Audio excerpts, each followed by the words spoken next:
Well, hello there, and welcome to day 115 of A Film a Day with me, Jordan Woodley. Now, I'm going to keep this one brief because, well, for two reasons. One, earlier today I filmed my Oscars predictions and nominee analyses, which is a 41-minute video, so I think I've done enough talking for today. And additionally, today is, in fact, my birthday. So I thought I would take the opportunity to talk about one of my very favourite films of all time. And a nice sort of throwback to the theme of the week before, of course, with horror. And the film is the 2010 Cabin in the Woods. This film is completely up my alley. I mean, when it comes to metatextual horror, that's not particularly, an untapped ground. Of course, Scream and Freddy the New Nightmare, or Wes Craven's New Nightmare, sorry, had already sort of delved into that idea early in the 90s. And there were numerous films that sort of explored the metatextual horror genre and have continued to do so right up to films recently like Final Girls. But I like Scream. I think it really was influential. But of course, at the age in which I started to really think about film and what I like and what I wanted to look into, Cabin in the Woods came at that perfect time. Where it's just like, oh, this film really taps into horror as I understood it, and my sort of approach to the metatext and the subgenre. And, of course, it very much has the style of one of the writers, which is Joss Whedon. Now, in 2021, Joss Whedon's name means something very different to what it meant in 2012, sorry, not 2010. Cool throwback to previous videos, I've discussed it enough, but despite everything that's happened since, his style very much influenced my understanding of horror, especially with Buffy and Angel in the late 90s, early noughties.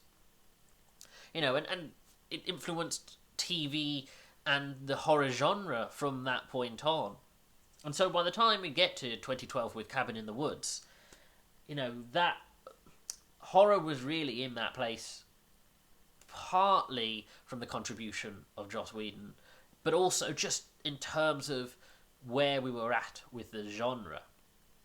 This was, as I've mentioned in previous videos, a really tentative change in our attitudes to the culture and the subgenres. As I mentioned, the 90s were a really difficult time for horror films. Really just like, we'd come to the end of the line with things like Freddy and Jason. Original horror was really struggling. There were some interesting ideas that didn't seem to have the budget behind them, and anything which did have the budget was watered down to not really be horror. Something like Brendan Fraser's The Mummy, which that first film has very horror stylings to it, but because it's an Brendan Fraser action film, it's not quite true horror. And in the noughties, of course, we started to tap into J-horror and adapting things like The Grudge and The Ring. But still, we were still really trying to redefine the genre in a way that meant that people weren't bored of it. And Cabin in the Woods is that perfect point at which it was an acknowledgement of what had come before, but the acceptance that the genre needed to change. And so the film is this wonderful meta-text. I mean, it is your typical Cabin in the Woods horror, very much throwing back to like Evil Dead. You have your five leads who were played by Kristen Connolly, Fran, his name's like Fran Kranz, Anna Hutchinson, Jesse Williams, and a pre-Thor American-voiced Chris Hemsworth. And there are five, teenagers who are being brought to this cabin through thinking it's their decision, but actually and manipulation. And I'm not going to go too deep into it because I think this is a wonderful film, and I think it needs to be seen with no context. I remember the reason.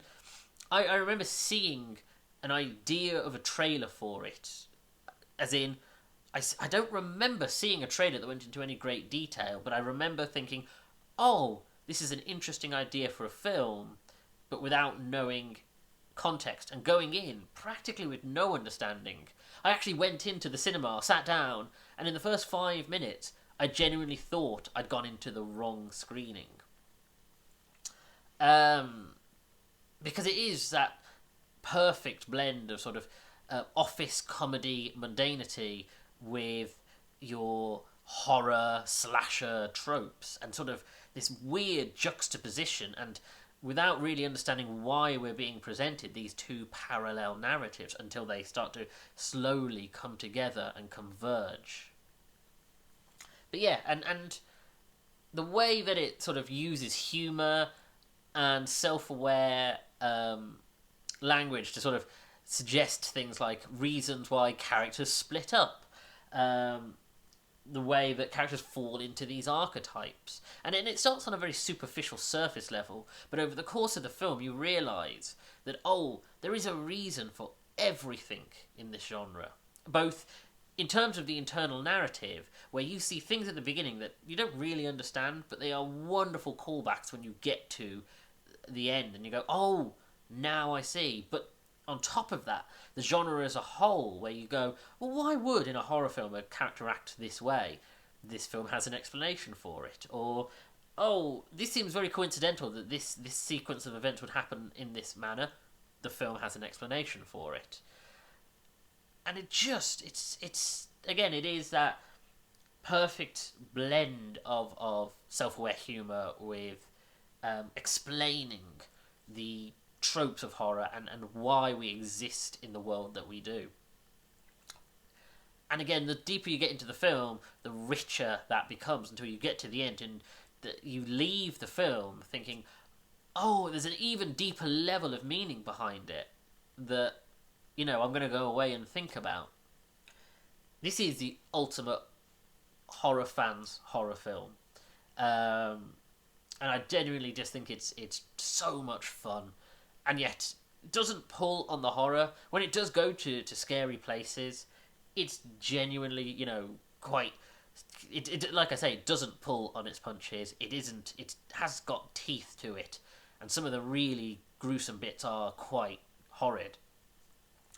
And finally, I suppose, the elevator scene that you get to later on is one of my favourite few minutes of cinema in any film. It's just so everything I want. It's up there with the end of Infinity War, where Iron Man unites all of the heroes of the Avengers and the Wakandans, and he says that the line that he says, it's that level of, oh, I've always wanted to see this come together like in this way.